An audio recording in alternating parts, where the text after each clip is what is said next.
Hi, it's me again with Corel Tips and Tricks. Just yesterday, I made a video on how to make this, and I just added to it a little bit and made this using the same configuration, but a little bit of twist to it.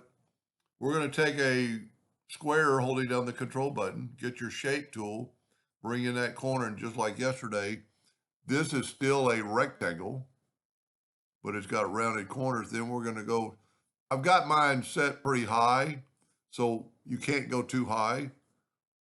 And then you have that right there. So now what we're going to do is take this and Control D, double click on it and move the rotation to that node and rotate it 90 degrees and then Control D, Control D. I'm going to go ahead and fill this in with red. Whoop, I missed that one. Fill that in with red, and I'm going to take away the outline. I'm going to go ahead and group this together, Control G. And because it's a centerable item, we don't have to be in the center of the page.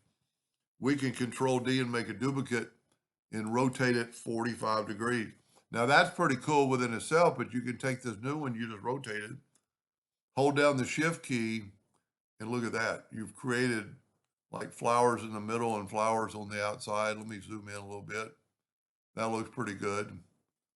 I'm going to go ahead and Control G to group it. To make it easy for me, I'm going to rotate it 45 degrees, and I'm going to change it to 6 inches.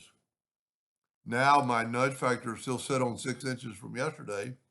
I'm going to Control D and just move it over. Control D and just move it over. And you have that pattern right there that's pretty cool within itself. But if we take this, this is really made up of a bunch of lines. We're going to take away the fill and add an outline. Look at that. Then we're going to go and make the, we'll go ahead and weld it. Well, that didn't work too well. Maybe we're not going to weld it. You know what? Let me go to Object, Group, and Ungroup All. And now let me try to weld it. Nope, it's not working very well. So let's try this first. Before we weld it, let's change all the lines to like a 4 points.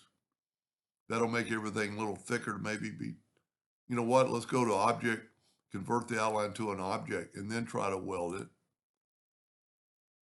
There's what we wanted. Now I can make those lines yellow and bring in a black box and really show off the pattern. I mean, look at that. That's pretty cool, endless pattern. Anyway, hope that helped a little bit. Thank you for watching.